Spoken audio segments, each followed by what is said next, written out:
অন্য দিনের মতোই গত সোমবার সকালে রাধা ভৌমিক কিছুটা হাঁটাহাঁটি করে বাথরুমের দিকে যাচ্ছিলেন।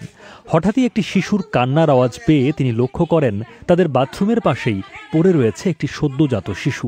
চেঁচামেচি করে বাড়ির লোকদের ডাকেন তিনি।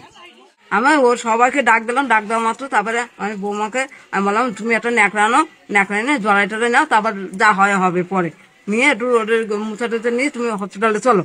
নিয়ে তারপর নিয়ে যাওয়ার পরে কাছের ঘরে রাখছে নাচেরা, নিয়ে রেখে ড্রেসিং করলো, করে তারপর ওখান থেকে সদরে নিছে।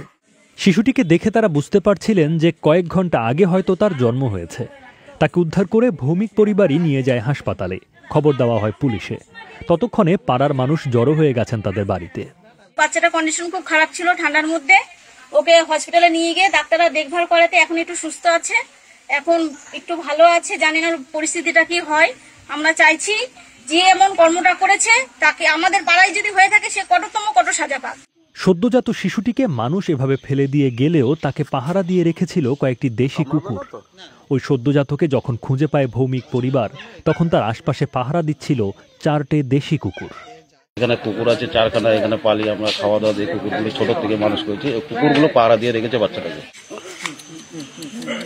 বৃহস্পতিবারও ভৌমিক পরিবারের বাড়িতে গিয়ে দেখা পাওয়া গেল সেই দেশি কুকুরগুলোর, যারা সেই রাতে সদ্যজাত শিশুটিকে পাহারা দিয়ে রেখেছিল।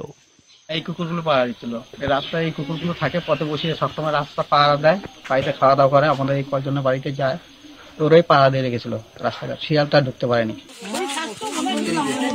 ওই সদ্যজাত শিশুটিকে কে বা কারা এভাবে ফেলে গেল সেটি খতিয়ে দেখছে পুলিশ। এদিকে নদিয়া জেলা সদর হাসপাতালে চিকিৎসা চলছে নবজাতকের।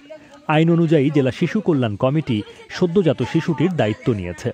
কমিটির চেয়ারপারসন টিয়া বিশ্বাস বিবিসিকে বলেছেন যে শিশুটি এখন সুস্থ আছে।